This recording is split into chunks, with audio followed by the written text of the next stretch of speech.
sebenarnya yang diamanahkan kepada saya dari Kuning ini pilihan teman-teman. Saya positif tinggi pilihan teman-teman. Walaupun ada yang milihnya ngomong, ada yang pilih nggak ngomong. Pokoknya mah kalau kata pilihannya Kuning, itu kita perlukan. Itu tentang zakat mal. Namun jauh sebelum berbicara tentang zakat mal, kita harus tahu dulu bicara soal bagaimana Islam berbicara tentang harta. Ya, karena jangan sampai banyak kasus, contohnya ada seorang istri yang bertanya kepada saya, boleh nggak uang bulanan dari suami lalu ya kita gunakan untuk sedekah tanpa izinnya, ya kita gunakan untuk ya banyak hal lah, bukan untuk kebutuhan keluarga ya, tapi untuk sedekah ya, untuk hadiah, untuk zakat yang bukan untuk keluarga tanpa izinnya, boleh atau tidak boleh. Nah, dari sini berarti bicara soal zakat aja kan ada syarat dan ketentuan yang berlaku.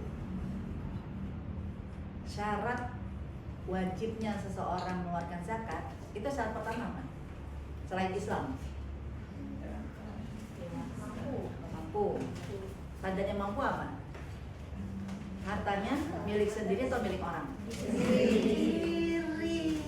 Kan gitu kan? Jadi ada hal yang perlu kita pahami, bahwa yang namanya zakat, syarat wajibnya itu bicara soal harta, bukan bicara soal personal. Bicara soal harta adalah harta itu milik sendiri. Namanya teller, duitnya banyak nggak? Banyak. Tumpuk. Wajib zakat nggak? Ya. Kenapa? Ya. Bendahara arisan duitnya banyak nggak? Ya. Wajib zakat nggak? Ya. Karena bukan uang sendiri. Pertama harus uang sendiri. Nanti ketika seorang istri pakai uang suami, bukannya soal halal dan haram saja, tapi bicara soal etika. Etika, karena dalam hadisnya Rasulullah SAW diperkenankan asalkan tanpa izin, asalkan tidak menimbulkan kemudaratan. Berarti ada hal-hal prinsip. Kenapa jangan sampai niatnya baik tapi cara yang kurang tepat, kan memang kurang tepat. Mungkin maaf dengan kemudaratan itu ya, bukan soal suaminya pelit atau nggak pelit, tapi itu sedekah buat siapa? Ada kalanya maaf jadi kemudaratan bukan karena perbuatan itu salah, tapi selain istrinya itu tidak komunikasi, yang kedua yang dikasih cuma keluarga istrinya aja. Bolak-balik ibunya lagi, bolak-balik kakaknya lagi, bolak-balik adiknya lagi. Ya wajar nanti suami akhirnya komplain, "Duh, kamu gak usah sedekah-sedekah." Astagfirullahaladzim, sedekah itu tuh perbuatan yang baik, itu melipatkan 700 kali lipat. Jadi apa? Berantem. Ya padahal bukan soal sekedar hukum tapi etika. Kalau yang dikasih itu nggak hanya subjektif yang terdekat dengan istrinya aja sehingga menimbulkan banyak mudarat ya, tapi merata sehingga menimbulkan banyak manfaat, maka suami pun akan mendapatkan pahala. Nah, jadi bagaimana soal zakat, infak, sedekah, wakaf itu harus dipastikan dulu soal kepemilikan harta itu milik siapa. Kalau bukan milik sendiri nggak boleh. Ya, jangan sampai nanti maaf jatuhnya kita khianat. Contoh khianat. Pakai ada arisan kan? Saya mau tanya, bayar uang arisan, uang dari mana? Suami waktu memberikan uang kepada kita, akarnya apa? Terserah mama, atur aja. Mau kurang kek, mau lebih kek, pokoknya atur tuh. Kalau kurang atur sendiri, kalau lebih bahagia sendiri. Ya. Kalau memang akadnya seperti itu, berarti memang suami mempercayakan semua hartanya kepada kita, terserah kita mengelola. Tapi ada ya satu tipe suami yang berbeda. Bahkan ini nggak tanggung-tanggung. Kejadian yang dipertanyakan kepada saya itu istrinya jenderal. Ustazah, suami saya itu ngasih 2 ATM. Yang satu itu untuk keperluan rumah, terserah pokoknya atau mama. Yang satu lagi ini untuk mama. Kamu mau skincare kek, kamu mau jalan-jalan kek, ya beda kelas. Kalau kita kan satu amplop kita bagi-bagi, pulsa, ya kan, sampah. Nah dia 2 kartu, satu untuk kamu, untuk terserah kamu, karena memang istri itu kan punya hak ya dari nafkah uang suaminya. Nanti ada seperti ini. Terus gimana nih? Ya bagaimana saya harus mengelolanya? Boleh nggak? Ya karena ini kebutuhan untuk anak-anak dan rumah. Ya untuk saya tabungan saya. Jadi untuk keperluan saya pun ya ikut di situ. Ya kalau memang suami bilang ini untuk anak, untuk istri, berarti kan beda. Kecuali kalau ini untuk anak dan kebutuhan rumah, berarti kan haknya istri juga ikut makan di situ, kan gitu. Ini semua tergantung akad, karena Islam itu bicara soal transaksi dengan manusia harus dengan akad. Nah kasusnya adalah si istri pinter, uang istri uangku, uang anak uangku, uang suami uangku, gitu kan. Akhirnya apa, Ustazah? Akhirnya dari uang si anak ini udah saya ikut arisan. Kan arisannya gak tanggung-tanggung, digitnya kan banyak kalau mereka kan. Udahlah, toh yang penting tidak menzolimi anak, ya kan. So kebutuhan mereka masih ada. Udahlah, uang arisan itu dibayar dari uang anak. Begitu dikocok keluar namanya, berarti harusnya hak siapa? Hak anak. Dipakainya buat ya buat kebutuhan dirinya, seakan-akan jadi nyicilnya dari uang anak, begitu keluar uangku. Dan kira-kira gimana hukumnya? Ya wajar kalau nanti suaminya marah, mama kok kayak begitu? Kok ibaratnya ngambil hak orang? Astagfirullahaladzim, ini anakku, lahir dari rahimku. Kan gitu kan? Kan gitu kan, itu kan biasa lah dramanya gitu kan. Ini gimana saja, jadi keributan. Padahal jauh sebelum terjadi keributan, Islam itu sudah membuat aturan soal kepemilikan dan pengelolaan harta, agar harta itu tidak menjadi masalah dalam rumah tangga. Nah, inilah yang akhirnya saya bilang sama Bu nih, jangan ngomongin zakat dulu deh. Kalau memang kita targetnya ngeluarin zakat, langsung aja zakat lo kalau mau kaya, ya kan gitu. Tapi kan berarti kita ada edukasi. Kita harus tahu dulu tentang kepemilikan harta. Lalu bagaimana pengelolaannya. Nah, ini satu, kenapa akhirnya saya minta izin untuk membahas, ya walaupun agak berat-berat dikit, tapi biar memberatkan pahala kita, bukan malah memberatkan dosa kita. Terus yang kedua, nanti setelah membahas materi ini, mau mengamalkannya atau tidak, ada 2 pilihan. Ada 2 pilihan. Ya. Ada sifat Allah, yaitu nama Allah, yaitu Al-Hasib. Artinya apa? Maha berhitung. Berarti memang harus hitung-hitungan, nggak boleh salah hitung. Salah hitung sedikit, digitnya berbeda, maka itu adalah zolim. Nah, materi ini ya, menggunakan sifat Allah Al-Hasib, Maha berhitung. Tapi ada yang kedua, menggunakan sifat Allah Al-Ghani, Maha kaya. Kalau Maha kaya, nggak pakai hitung-hitungan. Karena kalau Al-Hasib itu pakai kalkulator, 1 tambah 1 sama dengan 2, gitu kan? Itu kalau Al-Hasib. Tapi kalau Al-Ghani, Maha kaya, nggak pakai kalkulator matematika. Bisa jadi 1 kurang 1, kalau pakai nama Allah Al-Ghani sama dengan 700. Dan itu kan kalau dari ayatnya Al-Quran, kita cuma punya 1, lalu diambil 1, dikasih orang 1, sama dengan 700. Ya, kenapa? Karena Allah akan ganti 700 kali lipat. Karena kalau dengan sifat Allah Al-Ghani, Maha Kaya, kehilangan bukan berarti nihil. Kehilangan berarti kamu akan bertambah, diganti oleh Allah Subhanahu wa taala.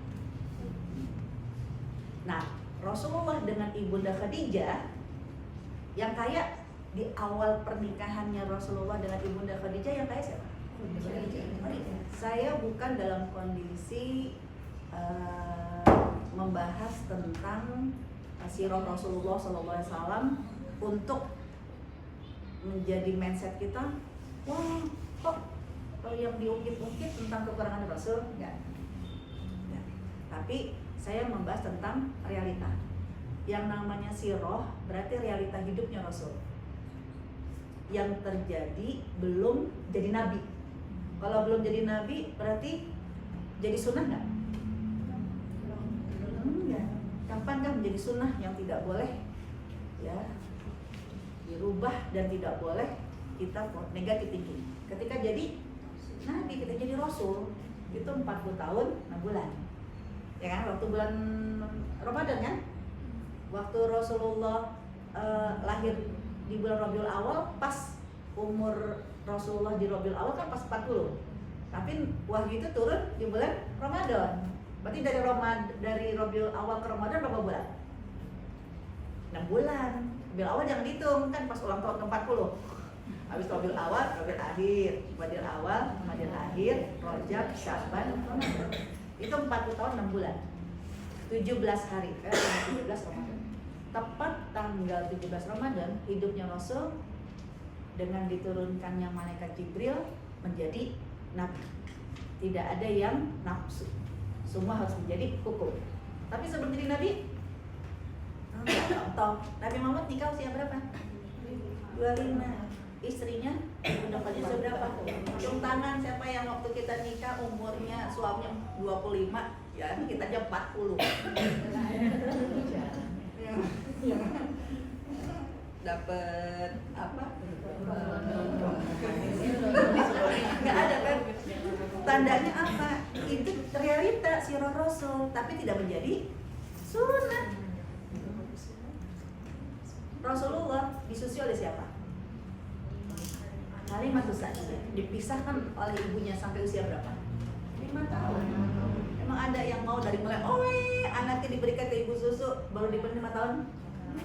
Itu kehidupan Nabi sebelum jadi Nabi. Tapi jadi sirah, tapi jadi sunnah nggak?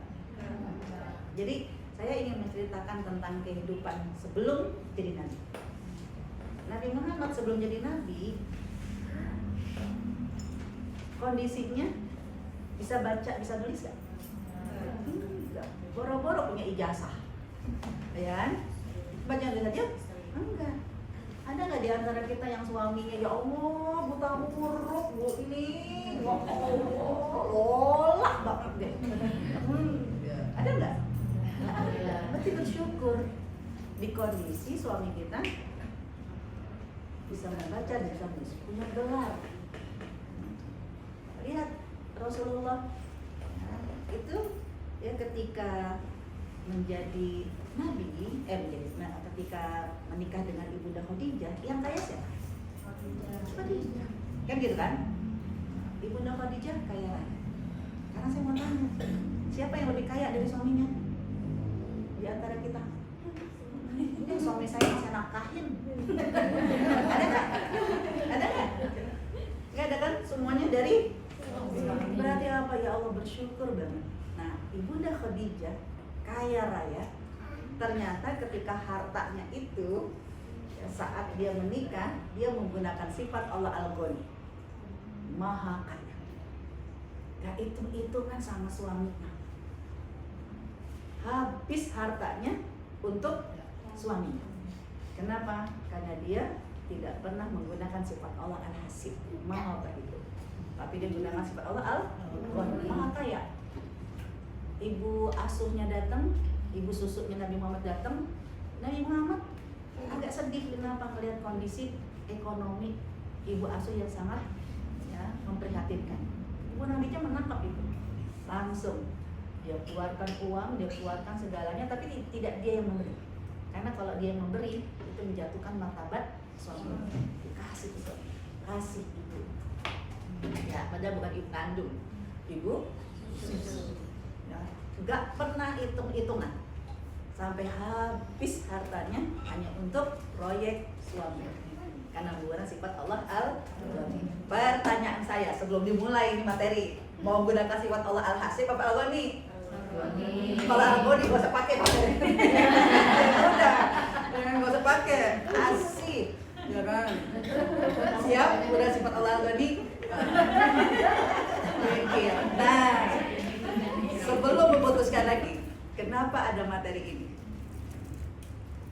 Ya, ketika saya kedatangan seorang wanita, ya tahun berapa udah lama, dia mengatakan, Ustazah, saya ini ibaratnya seperti jatuh lalu ketiban tangga. Kebayang nggak? Udah jatuh, ketiban tangga. Saya bilang, ya Allah, miris banget. Kenapa? Saya baru saja ditinggal wafat suami saya. Itu yang saya maksud, jatuh dari tangga. Yang kedua, kenapa saya menganggap diri saya ketiban tangga? Ya Allah Ustazah, suami saya ini dengan saya tidak pernah ada masalah. Kita benar-benar ringan sama dijinjing, berat sama dipikul, nggak pernah ada masalah. Bahkan ketika kondisinya krisis ekonomi dan yang akhirnya suami saya kena PHK, ya kan? Kami pun tidak ada masalah. Kenapa? Karena saya bekerja. Jadi istri bekerja, nggak ada masalah. Ya, sampai suaminya bis terpuruk, ya kita nggak ada masalah. Tetap kita sama-sama saling menghormati. Jadi suami mengantarkan istrinya bekerja, ya, jadi itulah jadi bapak rumah tangga. Nggak ada masalah. Ya, saya tetap menghormati dan dia pun semakin menyayangi saya. Dari hasil kerja saya, akhirnya alhamdulillah, ya rumah kami ya bisa lebih baik lagi. Saya bisa membeli rumah yang lebih layak, saya bisa memberikan anak-anak, menyekolahkan anak-anak, ya, dengan kondisi ekonomi yang sudah mapan. Semua ya, dari harta istri, rumahnya, kendaraannya, aset ya untuk masa depan anak-anak, semua pakai uang istri. Tidak ada masalah. Maka begitu suami saya meninggal, kan saya seperti kehilangan. Ya, orang yang benar-benar saling menguatkan. Nggak pernah ribut, orang-orang pada ribut, saya mah nggak pernah ribut. Ya saya anggap ketiban tangga adalah dari pihak keluarga suami menuntut harta warisan, harta gono-gini. Kalah saya Ustazah, jadi rumah yang saya beli, aset yang saya siapkan untuk anak-anak, ya sampai di pengadilan negeri. Karena kalau pengadilan agama masih bisa dengan komunikasi. Tapi kalau udah masuk ke pengadilan negeri, yang dipakai adalah undang-undang negara. Dan siapa yang paling kuat. Nah, akhirnya apa? Saya harus kehilangan. Paling tidak separuh. Kan harta gonogin 50% itu diambil oleh keluarga. Saya banding pun, coba tolong bantu saya bagaimana saya bisa menghadapi kenyataan ini. Gimana sih Islam?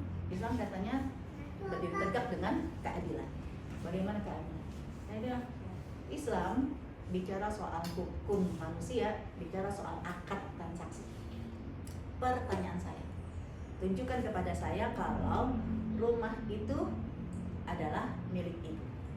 Apakah sertifikat tanah milik ibu?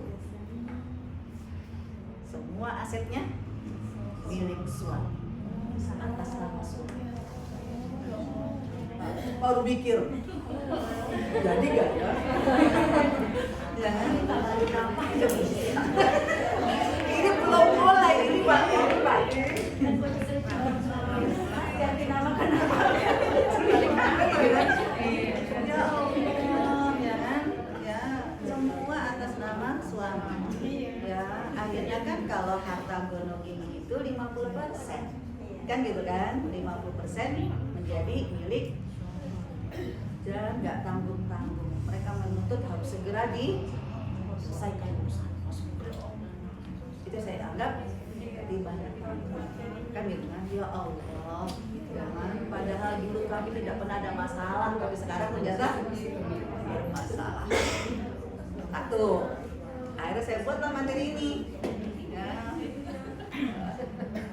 Sampai akhirnya di satu kondisi lagi, karena bisa jadi itu pertanyaan sama. Jadi sebelum pertanyaan sama, ya saya diskusikan dulu yang sudah pernah dari keliling materi ini tuh materi seorang wanita putri Betawi. Biasa orang Betawi itu kan tuan tanah. Saat menikah, bapaknya memberikan sebidang tanah. Ya, cuma sebidang tanah doang. Yang membangun suami. Karena memang yang kerja suaminya. Begitu pemutihan sertifikat atas nama, ya namanya laki-laki di kondisinya nih ya, akan ada masalah ketika memang ya kondisinya punya masalah.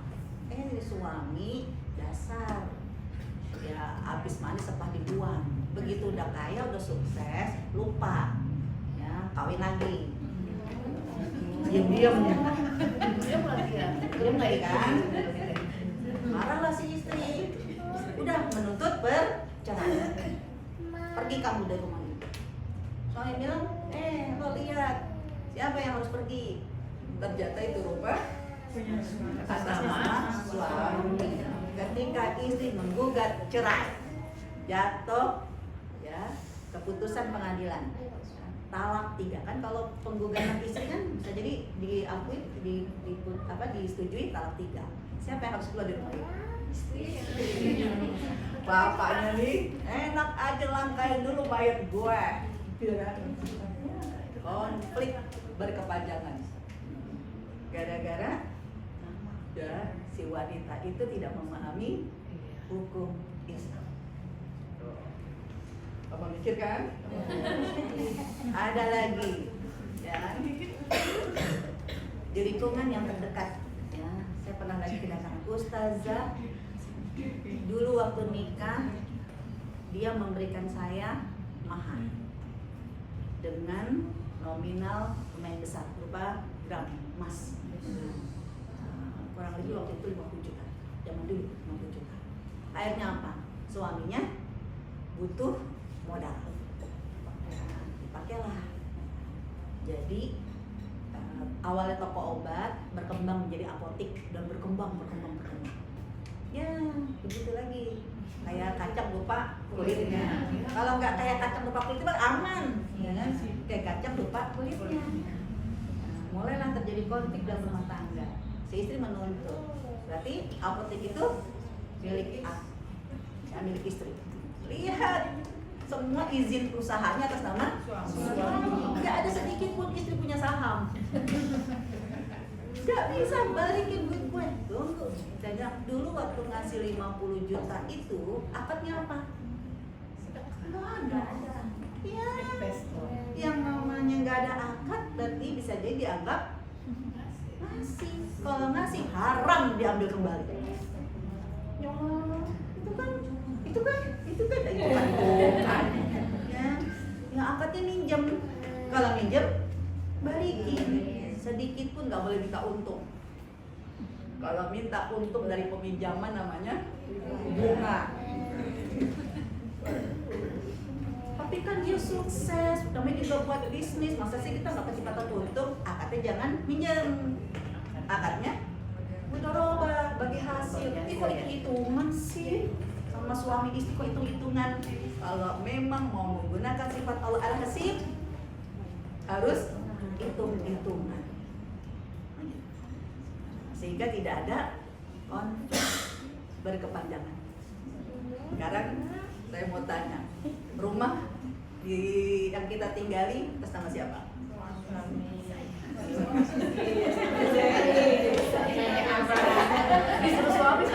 Kalau pakai nama istri, nama suami, kita harus tahu hukum warisan. Ketika seorang istri yang dicintai oleh suami, secinta-cintanya suami kepada istri, begitu dia meninggal, berhakkah si istri mendapatkan semua milik suami? Dari rumah itu berapa? 1/8 kalau punya anak. Ya Allah, cuma dapat kamar mandi. Kalau nggak punya anak, 1/4. Lumayan. Sama dapur. Jika dalam surat An-Nisa 12,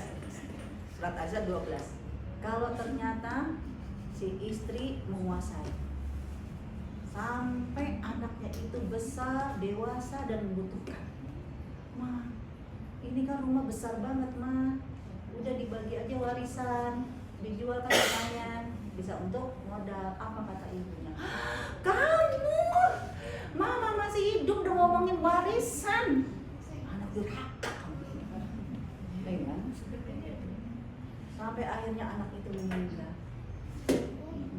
Tidak mendapatkan. Kan bisa jadi karena anaknya itu butuh. Rumahnya besar, bagilah kan gitu kan. Kenapa kadang butuh, ibunya nggak mau. Ya Allah, ibunya masih hidup udah ngomongin warisan. Ya kan, ibunya aja tuh dulu bersama dengan bapakmu tuh itu berjuang banget ya, dari kampung cuma punya pakaian sekoper, tapi ibunya mendampingi sampai punya tanahnya sampai 600 meter misalnya. Ya Allah, anaknya satu laki satu perempuan kan lumayan kan gitu, bagi laki-laki ini butuh banget mau segala macam buat berobat. Ya Allah, udah ngomongin warisan aja kan, ada yang kayak begitu. Apalagi sampai si anak yang berhak itu meninggal. Bertahun-tahun gak dibagi-bagi kan? Ya Allah, dalam surat An-Nisa ayat 12, ayat yang ke berapa ya? 14 ya? 12, 13, 14. Itu wa may yata'adda hududallah. Siapa yang melanggar hukum warisan, ancamannya apa? Masuk neraka khalidan fiha, kekal selama-lamanya. Jadi rumah atas nama siapa? Syukur-syukur ya Allah kita meninggal duluan ya, nggak mikir. Tapi umur siapa yang tahu? Begitu. Nah, kalau gitu aku mau ganti nama istri. Ya, kalau ternyata atas nama istri, ketika istri meninggal, suami dapat apa? Berapa? 1/4 kalau dia nggak punya anak, 1/2 kalau punya anak. Padahal itu adalah rumah satu-satunya hadiah dari suami untuk istri. Yang meninggal duluan istrinya. Bisa nggak itu suami ngambil kembali? Kagak bisa, haram diambil kembali. Warisan. Suami cuma dapat 1/4. Ya, kalau nggak punya anak 1/2. Ya Allah, kasihan amat sih nak. Ya Allah, pikir Allah.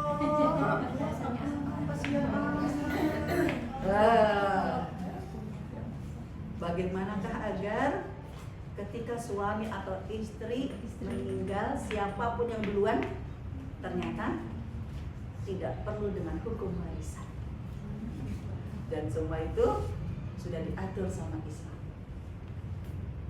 Siapapun yang meninggal tidak ada hukum warisan. Dan sayangnya undang-undang ini tidak berlaku di Indonesia, tapi berlaku di Singapura. Dan baru berapa tahun yang lalu Malaysia. Jadi saya ketika presentasi di orang Malaysia Singapura, orang Singapura bukan muslim, tapi begitu mereka, Ustazah tengok macam mana undang-undang kamu. Wah, undang-undang Anda adalah undang-undang yang memang ya, sudah diadopsi oleh hukum Islam. Malaysia juga begitu. Pengen tahu seperti apa undang-undangnya? Ayo kita ikuti materi. Jadi pertanyaan saya ulangi kembali. Mau sifat Allah Al-Ghani atau Al-Hasib?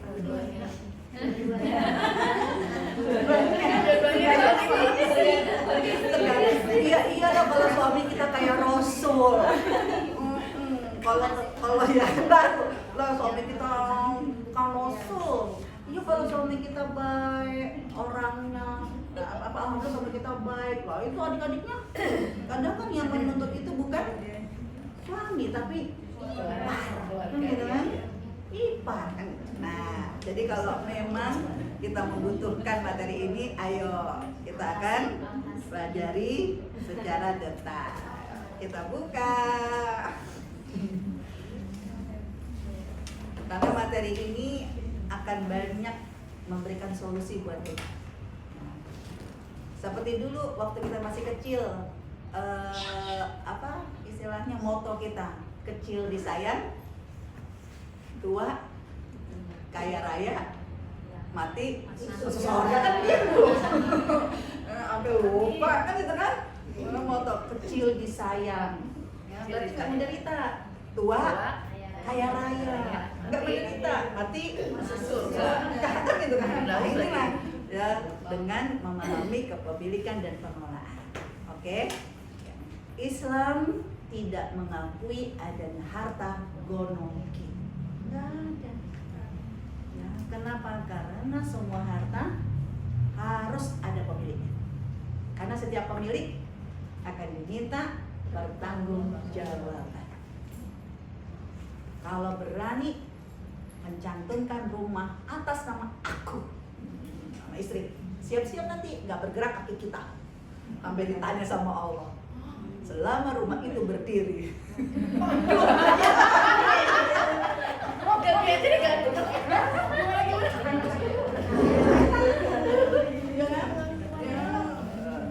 Berapa kemaksiatan dari rumah itu dan berapa kebaikan rumah itu, dia harus diminta pertanggungjawaban. Dalam hadisnya Rasul begitu ya, dalam hadisnya tidak bergerak kaki seseorang sampai nanti akan ditanya dari mana harta itu didapat dan untuk apa harta itu dihabiskan. Alhamdulillah bukan nama kita harus suami gitu. Ada yang gitu. Gimana sih, udah bikin kita galau jadinya. Baru slide yang pertama ya. Masih siap dengan nama istri. Nah, terus kita lanjutkan. Kenapa kita perlu dengan materi ini? Karena jangan sampai harta itu jadi bom waktu. Di daerah saya itu ada seorang ibu yang berkata, seakan-akan dia sebagai korban. Sekali lagi, saya tidak pernah menempatkan dia sebagai konselor.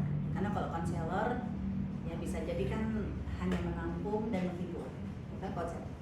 Sekarang ibu saya bukan konselor, saya konsultan. Kalau konsultan berarti bisa jadi ya, yang datang, yang ngadu, yang salah. Karena berdiri tegak dengan hitam putih, kan gitu kan? Masa ustazah mantuk saya minta jatah warisan? Mantuk minta jatah warisan. Kan dia seakan-akan sebagai korban. Justru saya berpikir, kalau mantuk ibu dapat jatah warisan, bisa jadi ibu adalah pelaku. Pelaku kezaliman. Kenapa sampai mantuk minta warisan? Emang apa yang diminta sama ini, rumah saya masih hidup? Masa dia malah minta warisan? Ya kan? Dia. Pertanyaan saya, rumah atas nama siapa? Suami. Jadi bukan nama dia, nama suami. Suami si ibu itu. Suami meninggal kapan? 10 tahun yang lalu. Ibu dengan suami meninggalkan anak berapa? 2, satu lagi, satu perempuan. Berarti ada jatah. Ibu cuma 1/8, 7/8 anak, 2/1. Terus, ya, udah didapat belum anak? Anak saya udah meninggal. Kapan anak ibu meninggal? Yang laki-laki. Ya, 3 tahun setelah kematian bapak. Ya wajar lah. Berarti dari 7/8, 2/1 itu kan ada jatah anak. Anak laki-laki. Dari anak laki-laki harus jatah istrinya. Anak laki-laki saya nggak punya anak. Jadi nikah dengan wanita ini nggak punya anak, abahnya nggak punya anak. Berarti si istri dapat 1/4. Lebih besar. Kalau ya kan 1/4 kalau nggak punya, 1/4 wajar. Bisa jadi lebih besar jatah bantu dari kan gitu kan. Ya, saya serahkan kepada ibu. Runut dari 10 tahun lalu. Kecuali kalau anak laki-laki ini sudah meninggal sebelum bapaknya meninggal, berarti nggak dapat. Nah ini masalahnya 3 tahun setelah si bapaknya meninggal. Ya 7 tahun tahun tertahan untuk jatah mantu, 3 tahun tertahan untuk jatah anak. Surat An-Nisa 14, siapa yang menghalang-halangi pembagian itu masuk neraka. Jadi jangan sampai jadi bom waktu. Jangan sampai jadi bom waktu. Jangan sampai jadi bom waktu. Ya, karena masalah harta yang tidak segera dituntaskan itu bisa jadi bom waktu. Ada lagi.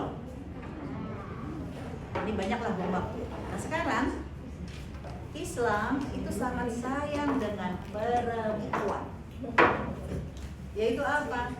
Setiap perempuan, setiap muslimah itu bisa jadi diakui punya harta sendiri. Jadi jangan sampai Islam udah sayang sama kita, kita diakui pemilikan harta, tapi kita nggak ngejaga.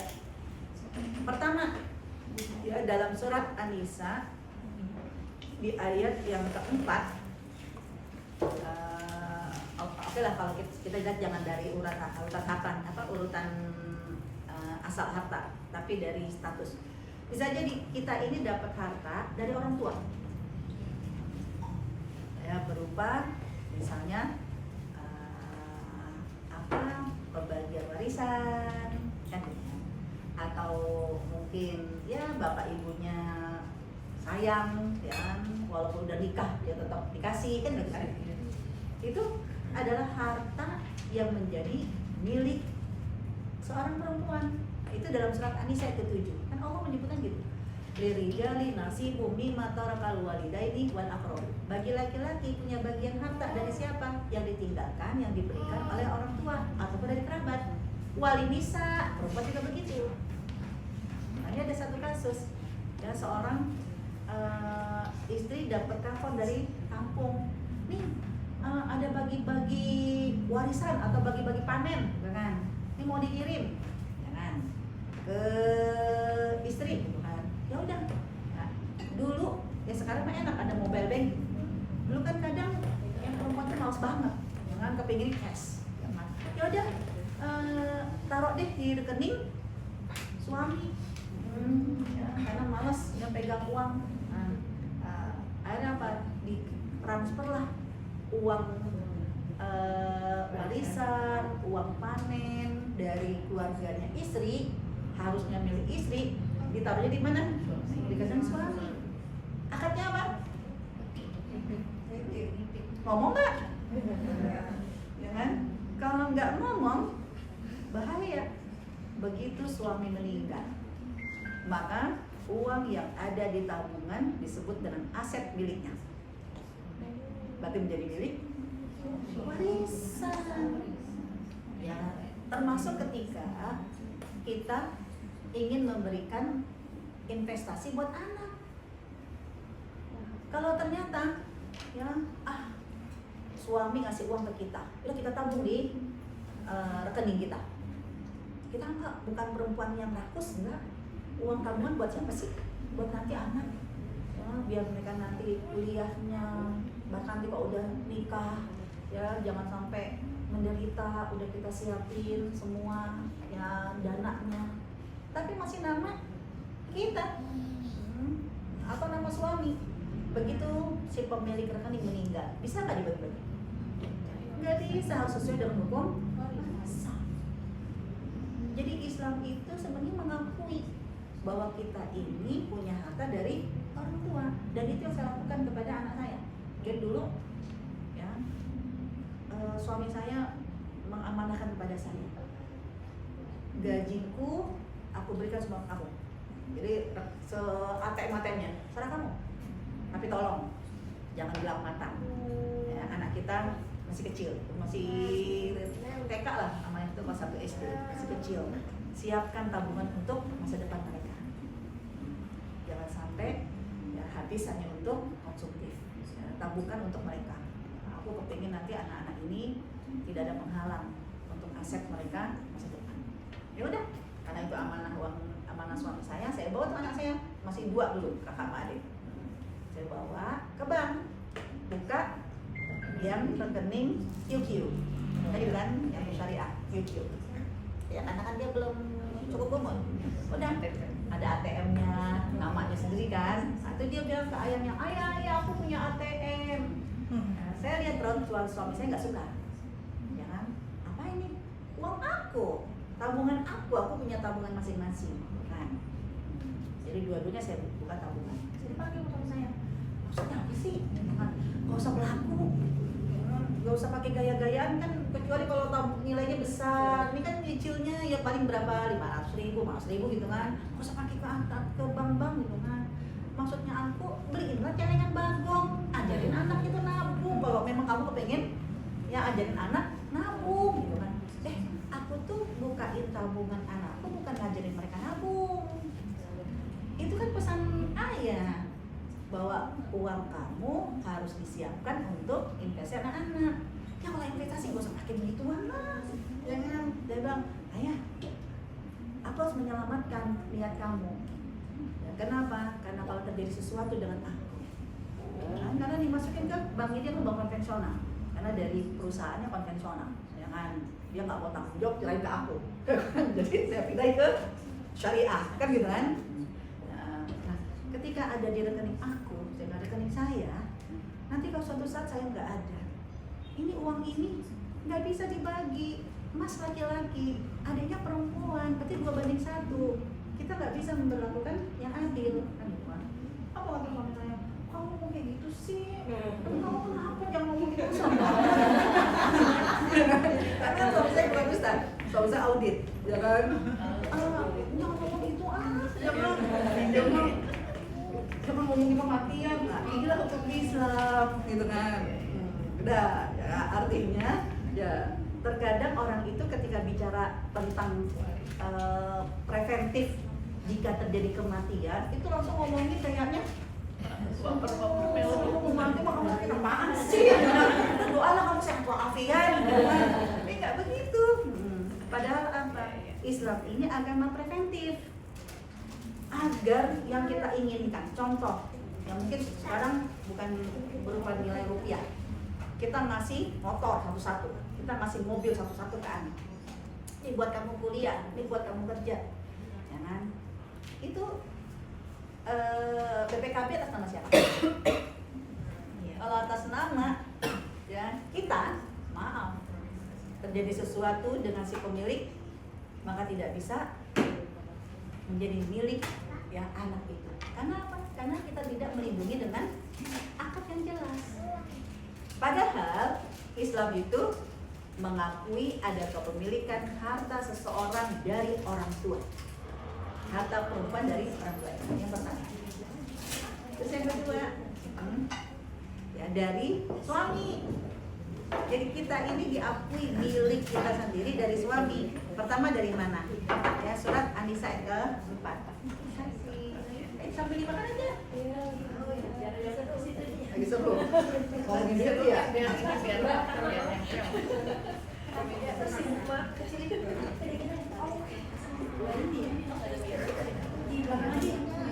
Jadi dari suami, dalam surat An-Nisa ayat ke-4, harta seorang istri dari suami pertama kali berupa apa? Berupa mahar. Mahar itu milik istri. Dulu waktu nikah bilangnya tunai atau nyicil? Tunai kan? Dibayar tunai. Berarti milik istri. Gak ada sangkut paut ketika memang mahar itu belum selesai cicilannya. Gak ada sangkut paut, itu milik istri. Jadi ketika mahar itu adalah milik istri, anak-anak sekarang kan Gen Z sekarang kan rada-rada ya matre lah. Yang maharnya rumah, apartemen, mobil.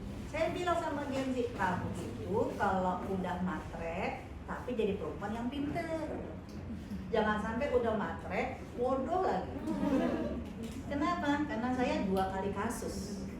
Kasus yang pertama diadukan seorang wanita, ya Allah ustazah, saya dikasih mahar rumah, ya sebidang rumah, ya apartemen, ya oleh suami. Sah. Ternyata umur siapa tahu baru sebulan pernikahan suami kecelakaan, meninggal. Ya, dan apa yang terjadi? Si bapaknya suami ya, mengambil kembali mahar.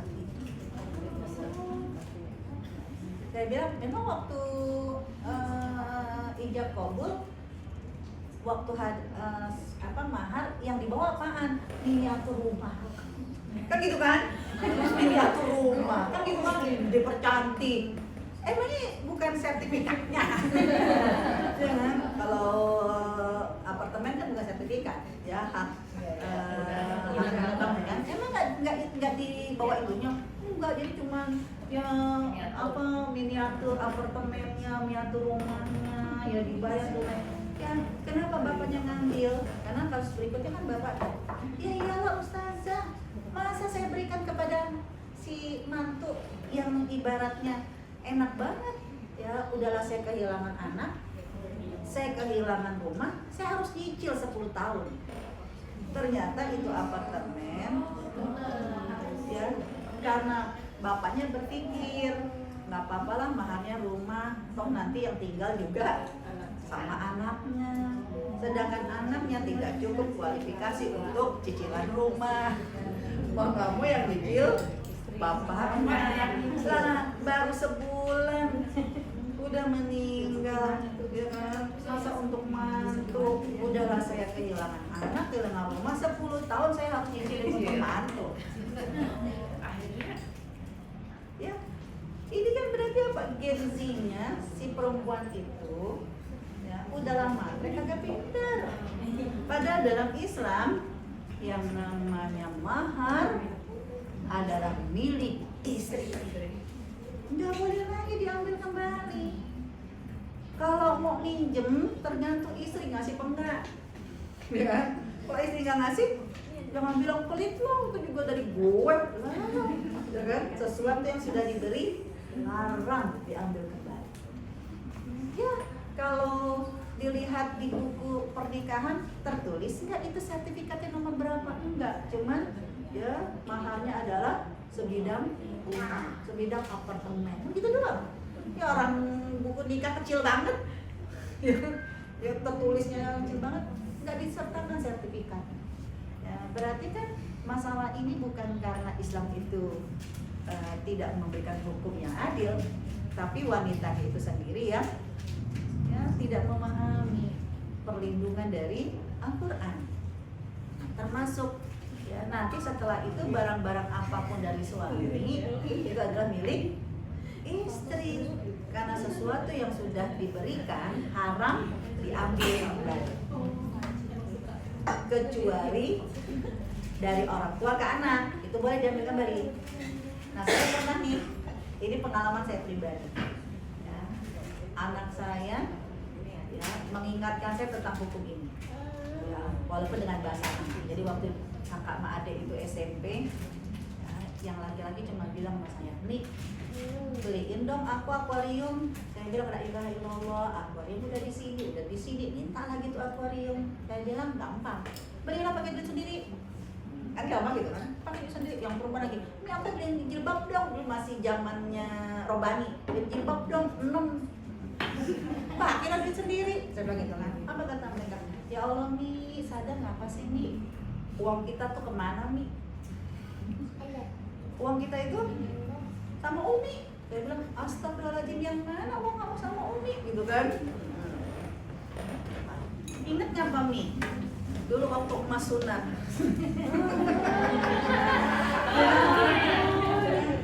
Mi, orang itu nggak naruh di kotak Mi, naruhnya di kantong emas. Terus Umi ambil kan gitu kan? Ya kan? Ya udah sih. Ya. Terus kalau lebaran nih, aku tuh keliling nih, saudara-saudara dapat, ya kan? Terus kan dikasih ke Umi.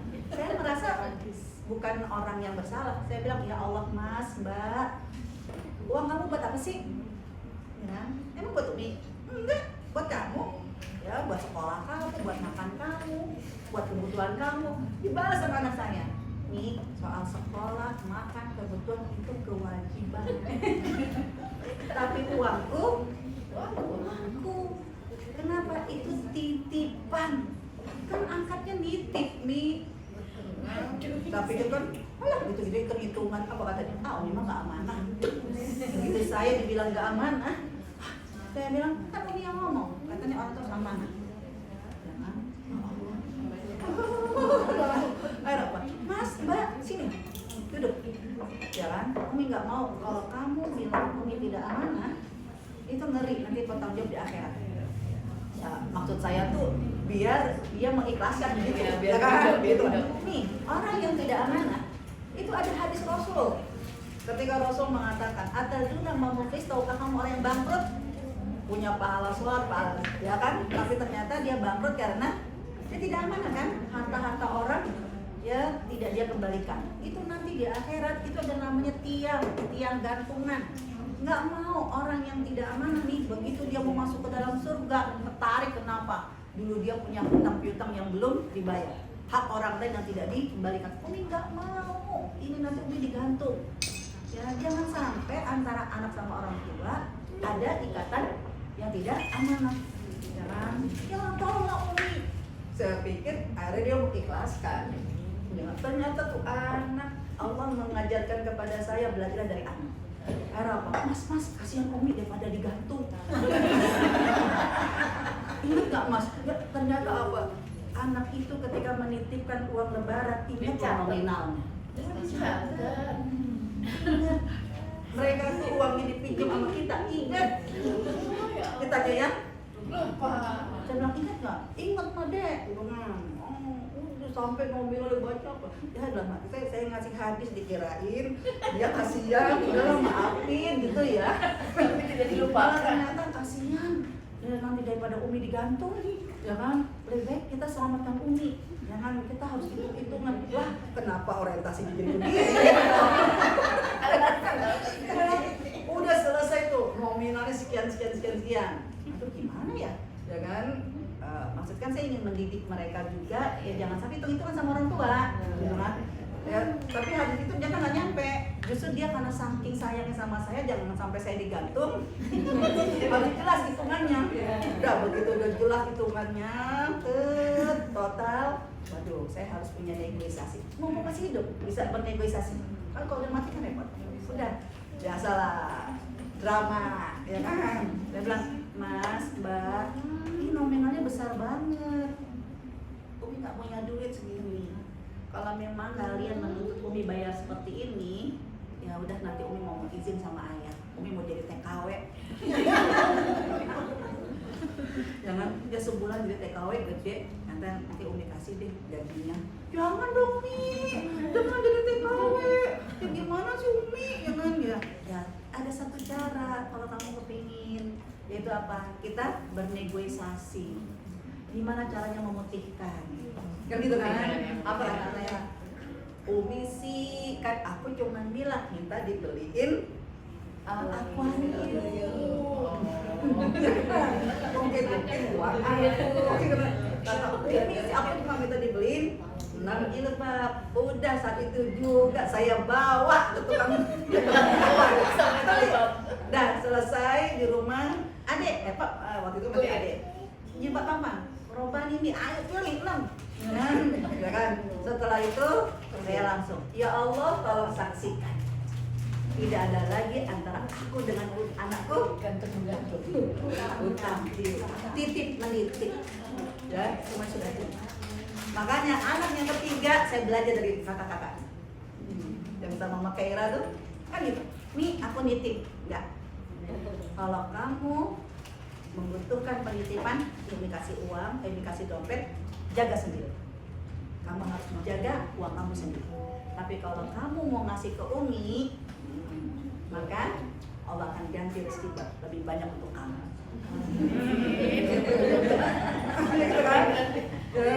Sehingga akhirnya apa? Ya nggak buat lebaran, nitip nggak? Udah kalau gitu buat Umi aja deh. Nanti kalau aku butuh-butuh aku tinggal minta yang Mi aman. Kadang kan yang dikasih berapa mintanya banyak kan?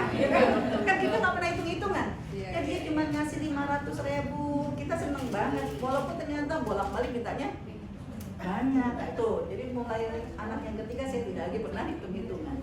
Jadi Islam itu dia benar-benar menjaga kepemilikan. Sama yang berikutnya, yang terakhir, soal kepemilikan. Islam itu juga mengakui perempuan tidak hanya punya harta dari orang tuanya, kerabatnya, dari suaminya.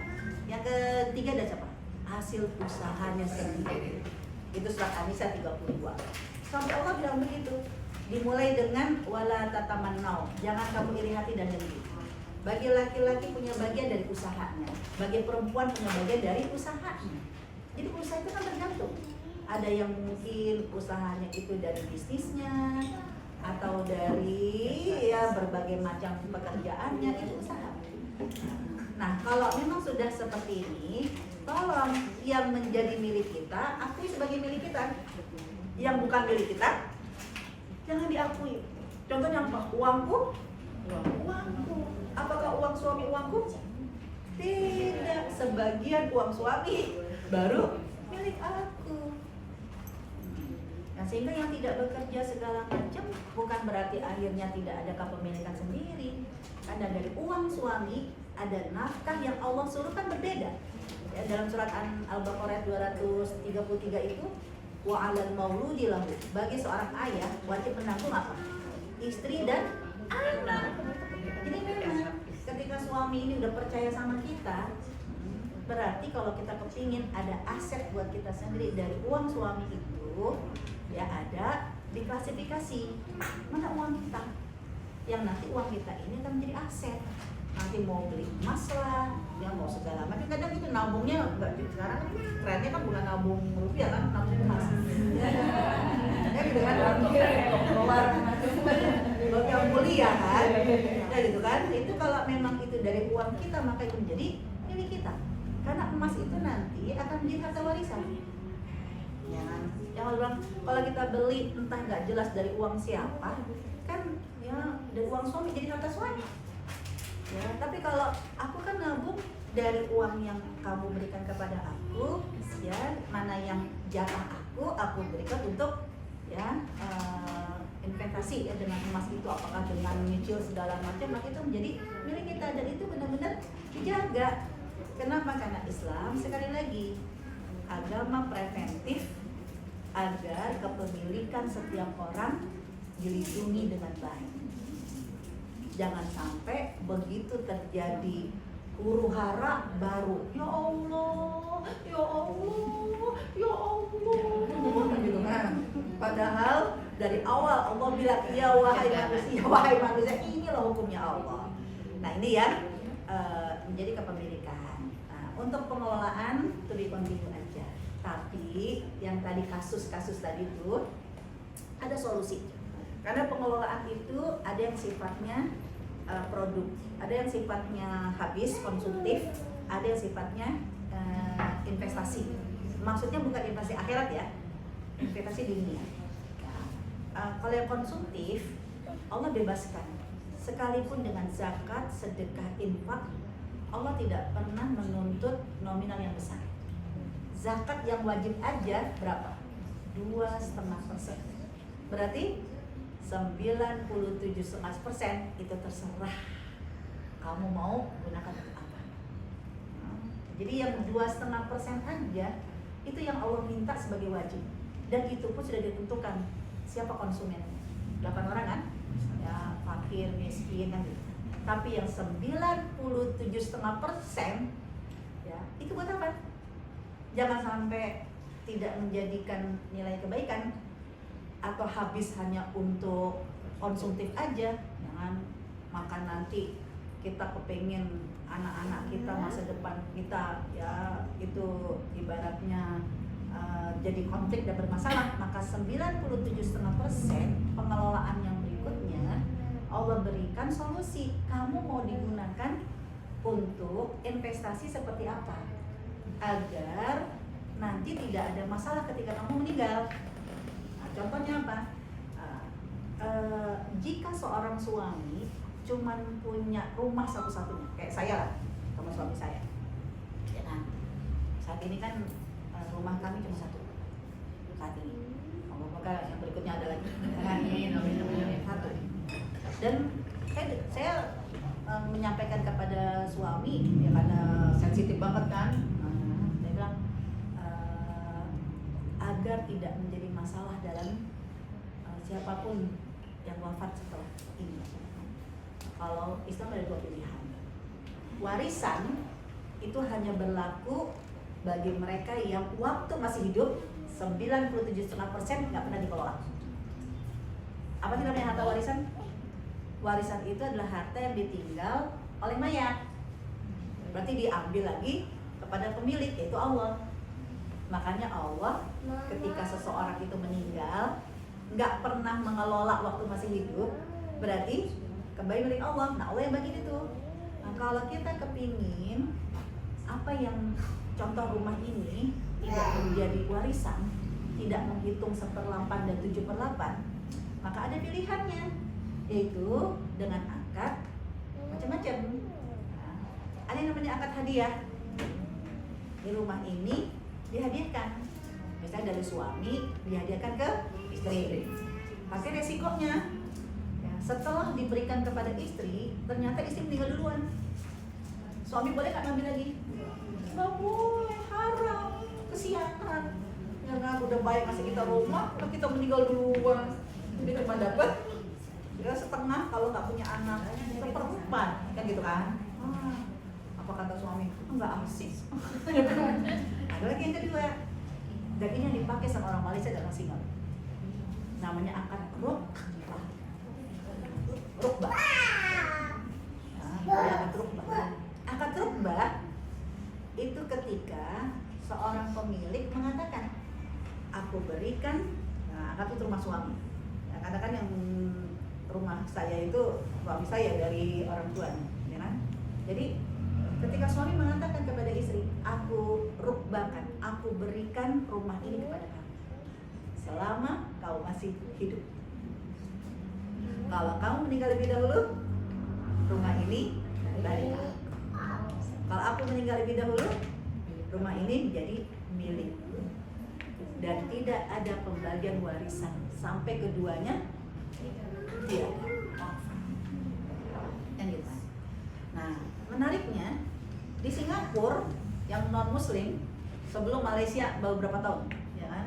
Orang bilang, Ustazah kami sudah seperti itu, include dengan asuransi. Karena di Singapura itu rumah itu nggak cuma sekedar pemilikan, tapi harus bayar asuransi, ya kan?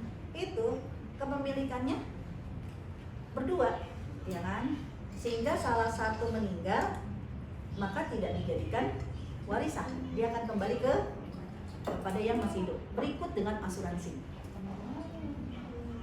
Nah, di Indonesia ada satu kasus, ya, kepingin ikut seperti di Singapura. Jadi saat itu memang alhamdulillah rezeki minallah itu berbagai macam, suami-suaminya banyak orang luar gitu kan. Ya, Ustazah nih, kami punya rumah di Pondok Indah gitu kan. Ini gimana caranya saya berikan kepada anak ini, anak kami. Karena kan kalau orang luar negeri kan nggak boleh, ya kan, nggak boleh punya aset di Indonesia kan. Jadi kan untuk suami dan anak-anak, ini gimana caranya gitu kan. Saya bilang kalau kepingin mengikuti akad seperti rukbah di Singapura, di Indonesia solusinya apa? Panggil notaris, ya kan? Panggil notaris, karena nanti notaris itu akan menjadi bukti kuat status hukum. Panggil notaris. Ustazah, seperti ini bunyinya. Saya bilang, ketika seseorang meninggal maka hartanya satu milik istri, satu milik suami. Ini namanya atau gunung gini. Yang namanya rukbah itu bukan dibagi separuh, kepemilikannya ya berdua. Nanti begitu meninggal bukan bagi dua, tapi begitu salah satu meninggal semuanya, nggak begini ya, karena notarisnya belum deal ya. Terus gimana cara merubahnya? Ya, saya kan bukan notaris. Alhamdulillah salah satu di antara mereka ada notaris. Notaris itu akan buat tergantung lo bayar, ya kan? Tinggal dirubah. Jadi di Indonesia itu akan berubah tergantung kekuatan notaris membayar panggilan. Jadi kalau nanti kepemilikan berdua, tapi begitu meninggal bagi dua, namanya harta gonogini. Itu di Indonesia. Kalau yang di Singapura itu kepemilikan berdua, begitu meninggal semuanya jadi milik yang masih hidup. Ya, gitu kan. Beberapa tahun kemudian Malaysia mensahkan rumah. Ya, tinggal Indonesia lagi-lagi terbelakang. Karena apa? Karena jangan sampai banyak terjadi kasus-kasus ya perempuan-perempuan janda-janda terlantar. Ya, karena begitu suaminya hidup, ya Allah bahagia, begitu meninggal, ya Allah langsung jatuh miskin kan gitu kan? Ya karena ya tidak ada undang-undang seperti itu. Ini salah satunya dan baiknya memang pakai notaris. Kalau memang kita punya kanan kiri ipar yang rada-rada, itu harus ya itu. Ya, kan? Tapi kalau kita tidak memiliki keluarga yang seperti itu, nggak perlu pakai notaris. Cukup dengan dikumpulkan, disosialisasikan, disampaikan, ada saksi mereka. Nah ini salah satu ya, salah satu bagaimana Islam itu kalau memang menggunakan sifat Allah Al-Hasib, hitung-hitungan, benar-benar harus ya, detail dan jangan ada satu pun yang terzolimi. Tapi kalau mau menggunakan sifat Allah Al-Ghani, nah udah, rumah milik suami, ambil. Nanti kalau suami meninggal, Allah mah kaya, lo boleh meninggal tapi Tuhan lo nggak pernah meninggal.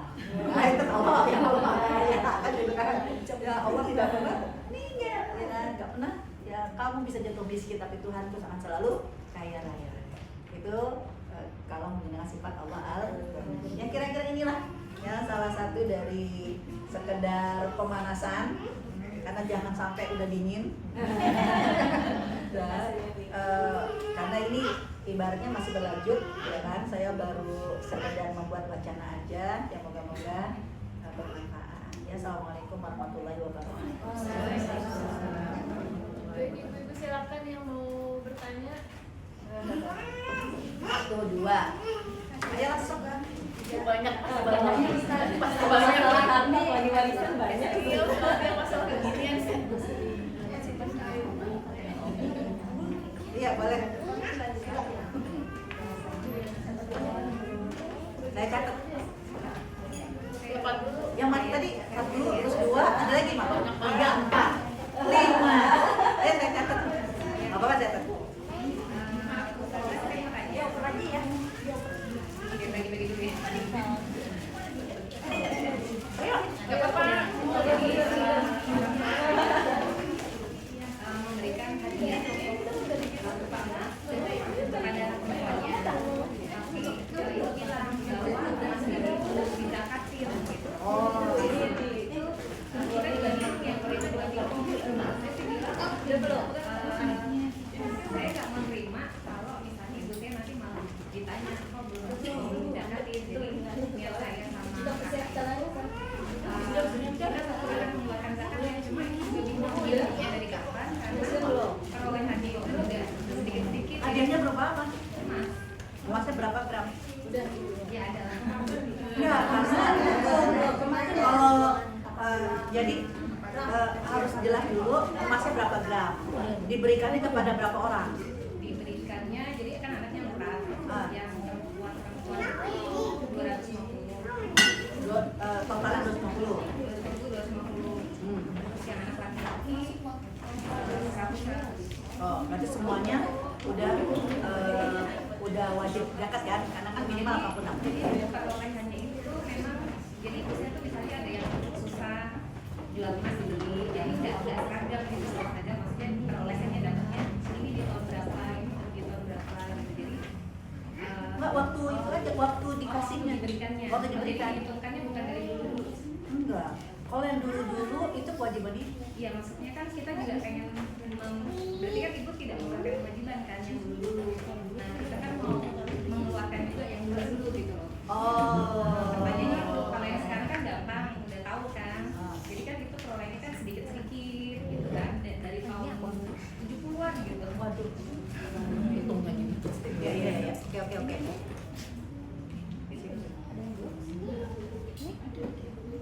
Ada yang saya tulis dulu ya. Terus yang kedua, Misal nih, kan kalau misalnya bapak udah meninggal harus bagi waris ya dia, Ustazah ya. Iya. Nah misal bapak udah meninggal, ada beberapa rumah, salah satunya rumahnya itu atas nama ibu saya. Apakah itu harus segera dibagi apa enggak? Sama kalau misalnya harus dibagi, misalnya dari kan ada 4 anak, 3 perempuan, 1 laki. Rumah yang atas nama ibu ini ada satu dari saudara ini yang kayak butuh banget gitu kan. Ayo dong dibagi dong, kan aku butuh apa segala macam. Nah yang ketiga anaknya ini santai gitu loh, nggak usah dulu nggak apa-apa.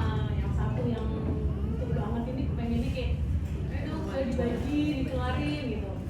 Daripada akhirnya kan emang harusnya begitu ya, cuman kan daripada terus ya udahlah bagian yang atas apa yang rumah atas nama ibu saya, yang bagiannya yang butuh banget dikeluarin dulu. Jadi rumahnya kayak dijual, jadi kakak saya yang kedua kayak beli, kayak seakan-akan beli gitu loh. Ya udah aku beli dengan harga pasar yang lebih tinggi, misal harga rumahnya 1M, 1,5 lah, dihargain 2M. Tapi bagiannya yang butuh banget ini dikeluarin dulu. Bagian yang lainnya ini nanti, tapi belum tahu nih keluarnya kapan.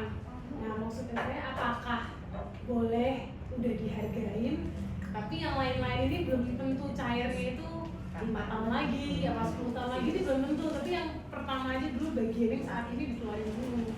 Padahal maksudnya kan nilai uang itu kan inflasi Terus berubah. Nah harga 2M sekarang harga 2M 5 tahun atau 10 tahun yang akan datang kan berbeda kan. Betul. Nah itu gimana menurut Ustaz? Siap. Saya kata dulu ya. Ya, masih Ustaz. Yang ketiga tadi, yang ketiga, oh ya.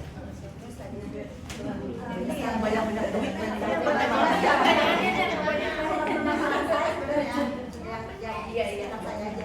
Jadi anaknya meninggal duluan dibanding orang meninggal duluan, tapi si anak ini udah punya anak, udah punya istri dan anak-anak gitu kan. Nah terus kan katanya emang nggak dapat harta warisan ya, jadi dihibahkan lah tuh buat si cucu-cucunya.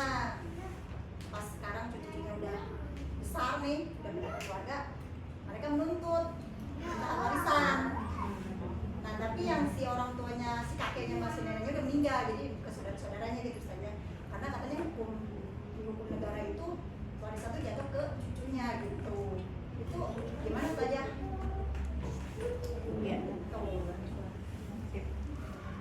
Cucu ya. Yang keempat tadi yang mana tadi keempat ya? Lupa saya. Empat tadi ada empat di sini ya? Emang 4 sini ya? 4 sini ya? Boleh siapa? Apa ya? Saya itu kan punya rumah, tapi waktu itu almarhum ayah saya itu membelinya dari orang tua ibu saya. Jadi rumahnya ini sampai saat ini kondisinya belum dipindah kamar, jadi masih ada sama orang tua ibu saya. Nah ayah saya itu kan udah nggak ada, tapi ibunya masih ada. Tapi tinggal dengan saya yang tinggal saat ini di rumah ibu saya itu ada laki-laki saya, jadi saya hanya 2 bersaudara. Nah, saya memang dengan adik sepakat tidak akan menjual gitu kan, tapi kan karena kondisi rumah ini produktif gitu, ada kos-kosan yang menghasilkan lumayan setiap bulannya. Tapi adik saya itu nggak pernah ada kasih ke saya gitu sekarang, apa nominal dari hasil itu dan kasih ke orang tua saya juga kan rutin gitu.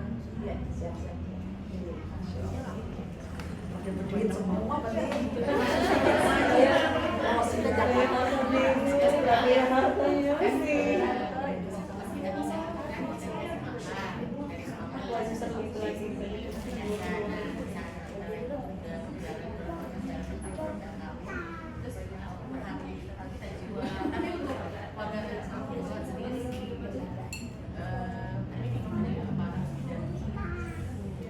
Dan dua siapa?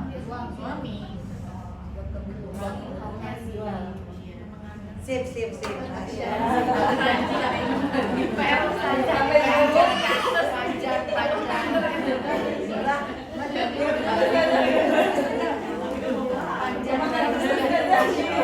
Jadi bapak udah meninggal dan bagi waris tadi ya.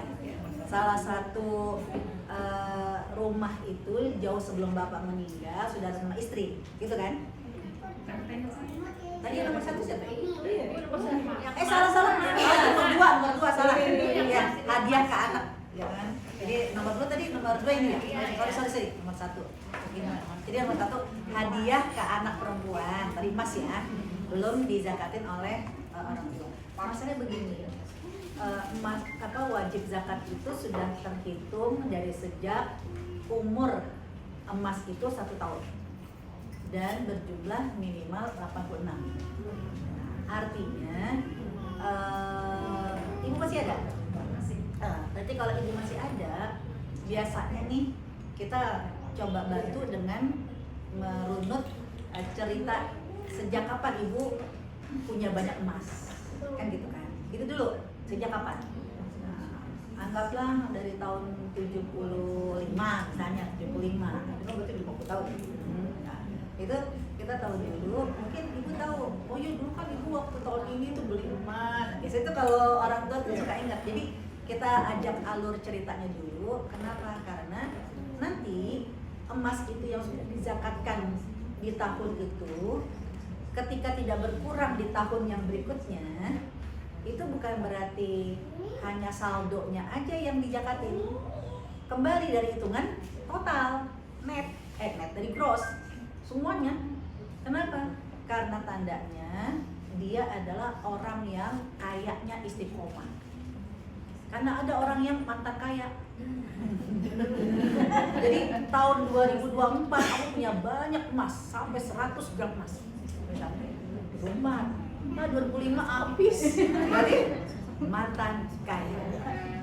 Nah, jadi penambahan sedikit-sedikit ya itu berarti untuk menambah kekayaan dia tahun ini yang tak berkurang, itulah yang ditambah dikalikan 2,5%. Jadi bukan cuma dulu 100, sekarang 120, cuma 20 aja, enggak 20.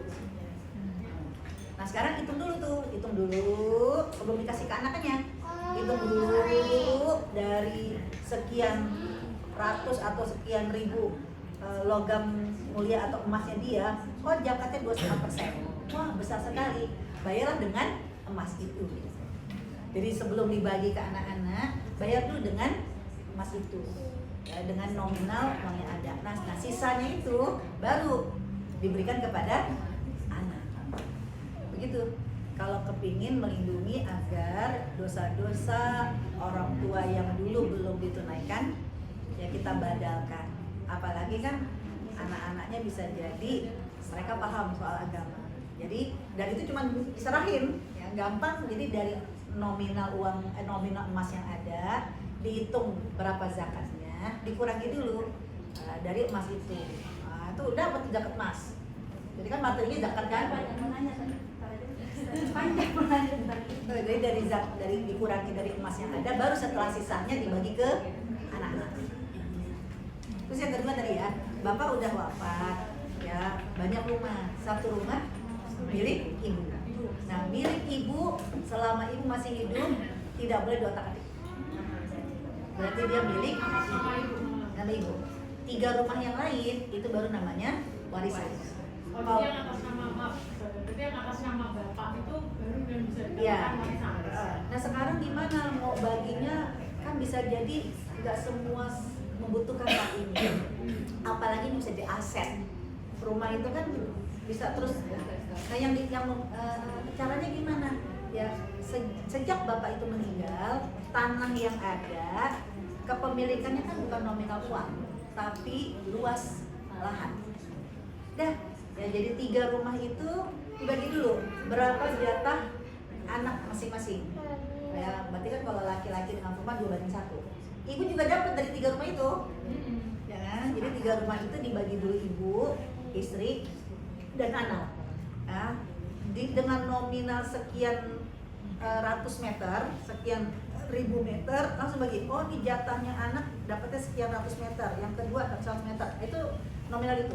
Nah, masalah sekarang dia membutuhkan berupa uang itu untuk nanti mengurangi nominal saat pembagian itu ya sudah terjual. Jadi misalnya gini, aku ada yang beli nih, beli. Berarti kalau beli itu ya itu kan akad yang kedua. Jadi akad pertama bagi waris dulu. Berapa lahan masing-masing. Nanti ternyata yang mau beli ya sebenarnya ini bukan ibaratnya aku dapatnya misalnya 700 meter, tapi aku beli berarti 1000 meter, ya kan? Ya sebenarnya kan dia bukan membeli 1000 meter, dia cuma membeli 300 meter, karena 700 itu ya tadi ya kan? Ibaratnya apa ya? Maksud saya gini, sebaiknya kalau dia mau beli itu ya itu dengan akad yang sudah diselesaikan dulu warisannya. Kalau ini tuh yang akhirnya keputusannya yaudah yang rumah gitu aja, karena kan yang lain udah ngikutin gitu kan. Kasihan ibu. Jadi yang rumah ibu aja dulu, tapi yang nalangin si kakak kandung juga, adik kandungnya. Itu nanti bisa jadi konflik ketika di tahun-tahun kan berikutnya. sampai notaris kan, notarisnya tuh iya kan, iya nggak apa-apa, iya nggak apa-apa, gitu kan. Makanya sempat agak bingung, bukannya saya kayak ngikutin ya, maksudnya takutnya ntar kan masa depannya gimana. Iya. Jadi kayak rumahnya yang atas sama ibu aja ini, ya udah dihargain bisa 2M, terus dipotong lah, itu bagiannya yang betul banget dikeluarin nih, yang lainnya tahan aja nggak tahu kapan dikeluarinnya. Oh berarti dia belinya rumah ibu. Kalau dia beli rumah ibu berarti uang itu menjadi milik ibu. Iya harusnya kan, tapi kan akhirnya ibu juga belum terima kan, karena buat si yang butuh banget ini, itu dihargainya tuh lebih dari pasaran ya kan, maksudnya yang bagiannya yang anak ketiga dan keempat ini, yang si cowok masih cewek ini, kan nggak paham ya gimana ntar, kan belum tahu mau cairnya kapan. Iya. Belum tentu 5 tahun, belum tentu 10 tahun. Kalau bagiannya yang mau nalangin kan udah jelas pasti rumah jadi milik dia. Yang pertama sudah keluar, Iya. nah yang bagian ketiga sama yang keempat ini loh. Oke. Berarti warisan belum diotak-atik ya? Belum. Berarti baru rumah ibu. Pertanyaan saya, ibu ketika dibeli oleh anak, ibu memahami nggak bahwa berarti itu adalah sebenarnya milik ibu? Paham. Terus ketika dibeli oleh si anak itu, anak ini akhirnya menjadikan rumah itu milik dia atau akhirnya menghibahkan kepada ibunya? Ya akhirnya kayak mau dihibahin ke ibunya kayak Oh, misalnya itu aman kalau gitu. Berarti baik banget tuh anak. itu Berarti rumahnya belum. mau kayak di udah terserah mau diberi usaha atau apa, terserah mau kontrakin atau bikin Oh, lain. oke. Berarti belum ada urusan nih sama warisan, ya. Berarti anak ini mengeluarkan uang sebagai hadiah untuk kakak. Nah, kalau memang mau nanti diambil dari jatah warisan, uang yang sudah diberikan sekarang hanya berupa deposit di DP aja, ya kan? Karena berarti dari warisan 3 rumah ini, berarti kan ada 1/8 dari ibu, 7/8 dari ibu. Nah, berarti nanti jangan dihitung nominal uangnya, tapi luas lahannya, karena yang ibu udah beres tuh, karena bukan warisan. Itu angkatnya sama orang yang sama-sama masih hidup. Berarti tinggal ini. Nah, yang sekarang membutuhkan berarti dihitung hanya deposit. Kenapa? Karena suatu saat misalnya, 2 miliar yang sudah diberikan itu hanya mungkin 100 meter dari jatah dia. Dia masih punya 50 meter. Berarti 50 meter itu baru untuk dia. Nah kalau misalnya kan kita nggak tahu nih yang cair yang ketiga sampai keempat ini kapan keluar kan. Kalau misalnya ibunya udah meninggal, dibuat segera tulisan. Karena tuh, jadi pertolongan dipotong dari segitu nggak apa-apa. iya. Sesuai kesepakatan. Bisa kesepakatan. Yang penting nih, ini ada 1.500 meter ya, misalnya ada 2.000 meter ya. Yang ini ya punya kamu, langsung dibikin catatannya. Kenapa? Karena dengan catatan yang ditandatangani oleh semua ahli waris dan tulis kamu sudah mengambil deposit berupa sekian miliar. Agar apa? Nanti ahli waris kamu ketika suatu saat misalnya rumah ini terjual bagi-bagi warisan, 2 miliar itu akan dikurangi. Nanti kalau yang dibeli oleh rumah ibu berarti aman, karena nggak ada sangkut paut dengan warisan. Sama. Jadi harus segera ditulis bagian-bagiannya dan disaksikan oleh anak cucu, terutama mantu. Biar mereka tahu. Udah memang dia.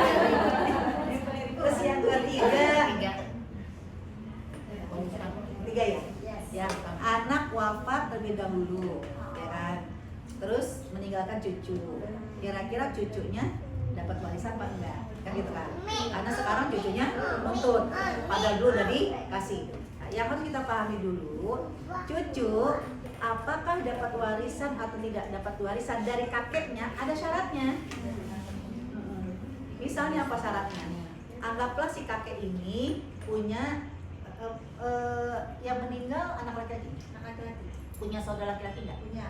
Nah, kalau seorang kakek, seorang bapak memiliki 2 anak laki-laki, ya, maka pada saat salah satu dari anak laki-laki itu meninggal, si cucu anak laki-laki tidak mendapat, si anak dari si anak laki cucu ya, cucu dari anak laki-laki dia tidak dapat.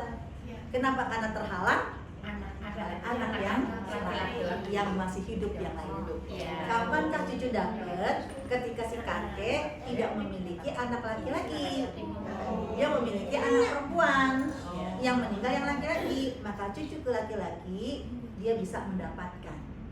Ya, jadi cucu laki-laki terhijab namanya ketika dia punya paman laki-laki. Ya dapat. Udah alhamdulillah dikasih hadiah kan? Dikasih hadiah, cuman kan sekarang hukum negara katanya dapat, jadi sekarang menuntut gitu saja. Hukum negara cucu tuh dapat kalau memang tidak ada paman yang masih hidup masih ada. Sekarang ya nggak ada. Oh, Sekarang. karena menghitungnya bukan dari runut kapan bapaknya meninggal, menghitungnya dari sekarang. Iya, Ya, sekarang baru sekarang. sekarang. Padahal dalam Islam itu dirunutnya bukan sekarang. Tapi nggak dosa kan dosa aja ya, udah dapetnya itu nggak dosa kan ya? Yang udah dapet itu maksudnya anak-anak yang lain kan udah dibagi nih. Ah. Nah, terus kan dia nuntut nih. Oh, enggak. Enggak kan? Yang udah dapet sih Udah dosa. sesuai aturan kan kayak gitu ya. Iya, karena Jadi dicuekin gitu sama keluarga yang lain gitu. Maksudnya udah lah, lu kan udah misalnya kan udah dapat hibah, nggak dapat kebagian, kok bisa kan yang seperti itu gitu. Tapi kan hukum negara gini-gini udah dicuekin sampai ya, sekarang. negara karena dia merasa semua pamannya udah meninggal. Padahal Iya. kan bukan ngomongin sekarang, tapi dulu waktu si kakek meninggal, kondisinya si bapak kamu udah meninggal. Iya. Sedangkan masih ada paman kamu yang masih hidup, terhalang. Kalau misalnya dia nggak punya kakak, laki-laki, maksudnya dia cuma laki-laki satu-satunya baru dapat. Baru dapet. Iya. Kalau dia punya paman laki-laki berarti si saudara kandung almarhum menjadi penghalang, tidak bisa dapat warisan. Kalau hukum negara nggak melihat dari runut itu ribet. Udah dari sekarang, oh nggak ada bapak ya, udah nggak ada orang tuanya, semuanya nggak ada, berarti sekarang baginya ke cucu. Makanya warisan jangan lama-lama dihitung. Kalau dibagi mungkin tergantung rezeki, tapi hitungan dulu. Jadi hitungannya harus segera. Dulu maksudnya yang isi belanja terus ada makan hargain 2M. Tapi untuk beberapa tahun kemudian kan tuh harga kan berubah ya bisa ada ya. Makanya itu cuman Nah maksudnya perhitungannya kan udah dibagi nih, ini segini. Berarti kan anak empatnya cewek dengan segini. Tapi kan segininya sekarang sama segininya nanti itu kan bukan nominal uang, lahannya, meterannya. oh lahannya berarti tinggal di situ. Oh, jadi bukan uangnya. Makanya yang tadi dapat udah duluan, Berarti tinggal di situ ya. itu hanya dihitung deposit aja. Jadi barangkali nanti semuanya yang sudah keluar uangnya, misalnya di anaknya sendiri bisa jadi dia dapat kelebihan juga. Lagi ya, Karena dari sekarang 2M. Ternyata nanti 3M kan bisa jadi oh ini masih punya tambahan, tapi saya cuma deposit DP doang. oh berarti dihitungnya nanti walaupun beberapa tahun kemudian dihitungnya per Lahan. Bukan uangnya. Terus yang keempat ya, anak dapat hadiah rumah dari ayah. Ya gitu ya. Jadi ya kan Rumah induk yang sekarang ditempati itu tuh pembelian dari orang tua ibu saya. dikasih ke anak kan? Enggak, jadi ayah saya yang beli. Jadi karena ibu saya nggak mau pindah nih dari rumah ibu, akhirnya sama ayah saya dibeli. Udah dibagi sama warisan di kakak ibu saya. Tunggu. Ayah sama ibu ini Jadi ayah sama ibu tuh setelah orang tua ibu saya meninggal, berarti ayah sama kakek saya. Nah, setelah kakek sama nenek saya meninggal, rumah itu kan mau dibagi waris. waris, ustazah. Dibayar lah sama ayah saya. Oh. Disusuin Iya. gitu loh. Ya, jadi dibayar tapi sudah dibagikan ke ahli warisnya semuanya. Sehari setelah saya meninggal. Iya. Oh iya. Iya. Ayah saya juga masih ada pada saat itu. Dan udah dihitung bagian-bagiannya dan oh ya, bagiannya, sudah selesai berarti. Sudah selesai, tapi kan belum balik nama. Oh. Jadi masih atas nama kakak. Sebetulnya nggak ada masalah kalau itu. Nah sekarang ditempati oleh adik laki-laki saya karena saya cuma berdua bersaudara. Saya anak perempuan paling besar sama adik saya laki-laki. Nah orang tua saya ini punya rumah induk itu nggak ada niat sebenarnya mau merebutkan ini mau dijual, nggak Ustaz. Cuman rumah ini kan produktif, jadi ada beberapa kamar yang dikosin dan lumayan untuk 1 bulannya itu. Sama ada satu lagi yang ditinggalin almarhum ayah saya, tapi itu atas nama ayah saya. Kos-kosan juga, tapi pada saat ayah saya ada, beliau info kalau yang kos-kosan yang atas nama beliau itu untuk adik saya dulu, selama adik saya memiliki hutang. Itu cicilan motor salah satunya. Karena memang secara ekonomi saya lebih dari adik saya, ya saya nggak masalah kalau untuk yang itu, karena itu pun dipakai untuk bayar listrik kontrakan, listrik rumah induk segala, saya nggak apa-apa. Nah tapi saya mau untuk yang dia tempatin ini, yang di rumah kakek yang kakek ini, saya mau saya dapat bagian. Jadi begini, berarti kan ada 2 masa ya. Kalau dari kakek ya meninggalkan bapak dengan berapa saudara? Ayah saya. Kan harusnya kan kakek kan awalnya rumah induk kan, kakek kan? Iya. Kakek. Tapi Udah selesai kan? Iya. Urusan warisannya udah selesai. Iya. Berarti sekarang milik ayah. Iya. Ayah meninggalkan 2 anak, Iya. 1 laki 1 perempuan. Ibu Masih ada. masih ada. Berarti kan di rumah induk itu udah nggak ada lagi hubungan sama kakek. Iya. Tinggal si bapak dengan ibu dan anak, 2 bersaudara laki perempuan. Berarti rumah ini setelah bapak meninggal 1/8 milik ibu, 7/8 milik anak, 2/1. Itu harus ditulis di catatan. Bapak wafat tahun berapa? Maka jatah ibu 1/8, bukan nominal uangnya ya, tapi lahannya. Dari lahan itu 1/8, entah berapa ratus meter, langsung ditentukan, langsung dipatok. Ini milik ibu. Yang 7/8 bagi 2, itu milik anak lah ya, 2/1. Itu dari awal lahannya udah langsung dipatok. Jangan. Nah sekarang ada yang dikos-kosin. Nah yang dikos-kosin itu jatuhnya di rumah ibu atau di jatah anak laki-laki, kita perempuan. Nah gitu, kalau ternyata jatuhnya ya kan dibagi, itu pembagi itu tergantung kesepakatan deh. Ternyata yang jatuhnya anak laki-laki, ya wajar. Hasil dari kontrakannya, ya dia nggak lapor. Kenapa lu tanah gue? Ngapain lapor-lapor? Kalau ternyata, loh ini anggaplah ya kasar-kasarnya ya 450 meter, anggaplah rata ya 150, 150. Nah kontrakannya adanya di 250 meter. Berarti kan ada 100 meter itu milik, entah milik ibu, entah milik si anak perempuan kan. Nah, kalau yang 150 meter kontrakan yang di atas 150 meter itu berarti kita nggak kontak-atik, itu terserah dia. Tapi yang sisanya berarti kan ada di hak orang lain. Maka uang dari putaran kontrakan itu harus ada akadnya. Akadnya apa?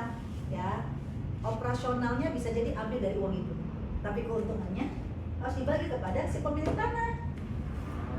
Atau udahlah gak usah pakai pengelolaan, anggap aja situ nyewa. Jadi 100 meter kamu sewa dari aku untuk kontrakan per bulan, anggapnya 3 juta. Nah itu jadi kita hanya dapat per bulan 3 juta dari biaya sewa. Ya Allah, sama kakak adik hitung-hitungan, kata Allah alhasil, nah begitu. Tapi kalau nggak mau pusing, Allah algoni terserah. Jadi nanti akadnya ya lihat dulu. Kalau itu Ustazah, kan dari pembagian lahan sejauh itu yang dilakukan. Jadi kalau dari nominal pendapatan kontrakan juga nggak bisa. Kalau nominal pendapatan itu agak repot. Kenapa? Karena kan bisa jadi si adik udah memiliki tanah yang ada. Kalau mau ya kan, total pendapatannya itu sekali lagi harus jelas. Ya, ini dari sekian yang dikontrakin di tanah milik siapa aja, terus jelas. Ya, loh, ya 450 meter, kalau semuanya dikontrakin, semuanya produktif, berarti kan kamu nggak boleh menguasai hasil kontrakan. Hasil kontrakan itu produktif itu berarti kan milik ya si pemilik rumah, si pemilik tanah. Berarti adik harus memberikan keuntungan.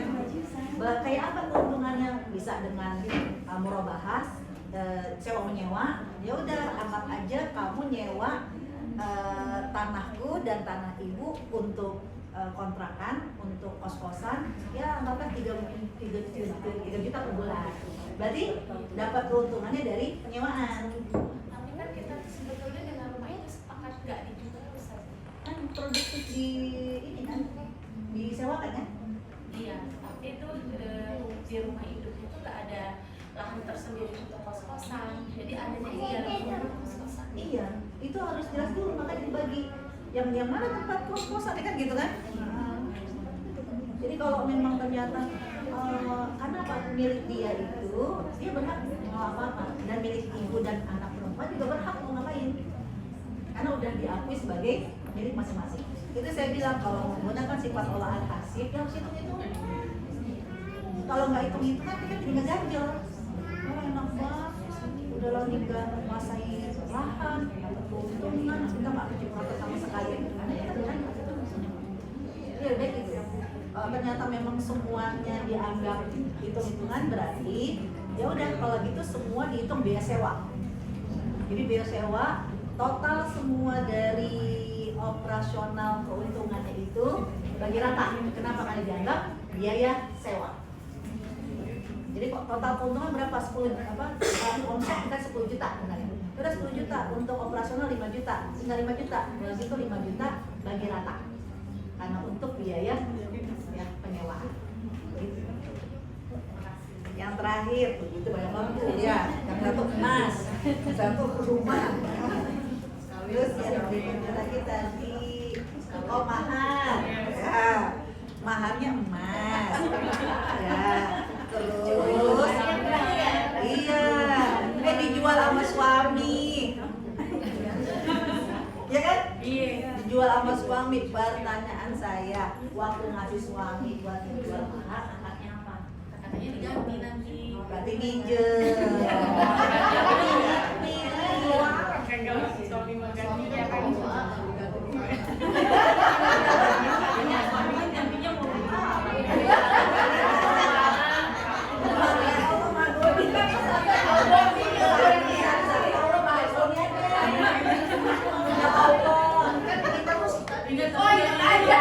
Sakitnya tuh di sini. Memang begitu, bilang sama suami. Dia harus ganti. Kalau memang ternyata dia agak-agak hitung-hitungan, ya udah kita hitung-hitungan. Uang dari suami untuk operasional langsung kita ambil sebagai untuk nyicil beli nasi. Begitu. Nah, jadi nafkahnya suami yang diberikan kepada kita langsung kita ambil. Berarti itu mahar itu emang buat Iya. Bahkan jual pinjem dong. Oh enggak. Enggak.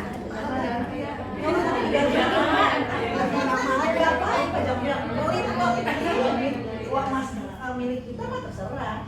Jadi kalau udah terlanjur nafkah bulanan dari suami langsung tidak berkait apa untuk tabungan kita beli emas.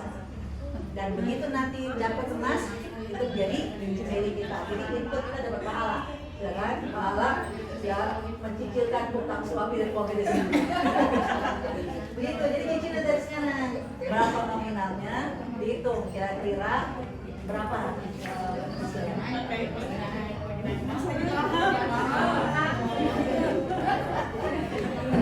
Sekarang besok belum tentu. Kan ada yang menjadi simpanan, bukan yang dipakai. Kalau dipakai memang nggak dipakai ya. Ya kita pakai gelang, ya emas, cincin emas yang dijadikan simpanan, itulah yang menjadi Meskipun emas perhiasan dari mana yang dibelanjakan emas perhiasan. perhiasan yang dipakai nggak pakai zakat. Nggak pakai. Yang nggak dipakai baru kena zakat. Masuk nasi. Kalau dipakai nggak? Ya kan? Ya 100 gram emas itu kan bisa jadi kita bisa 100 gram emas yang dipakai kan bisa 100 gram. Ya kan?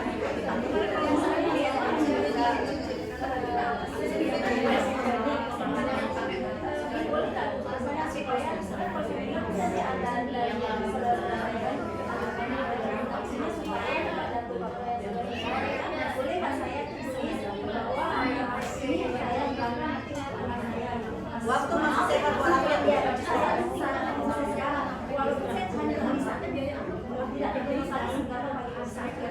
Asalkan nggak ada saudara yang rakus. Rakus kan dia tulisan nggak mau ini, nggak ada orangnya.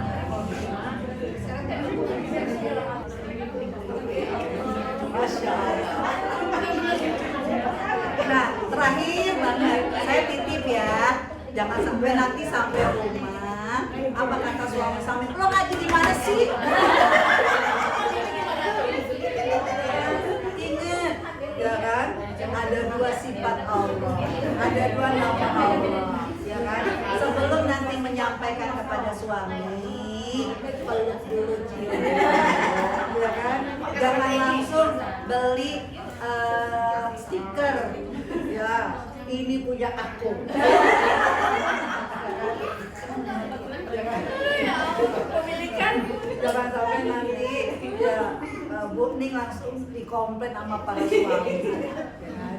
Karena sekali lagi hukum ini kita baru sedikit aja menguasai, kita belum detail ya, hanya sekedar untuk eye catching aja bahwa kita Islam tuh sayang banget sama kita butuh banget ya, sehingga apa yang disampaikan hari ini pada hakikatnya agar tidak terjadi konflik di hari berikutnya.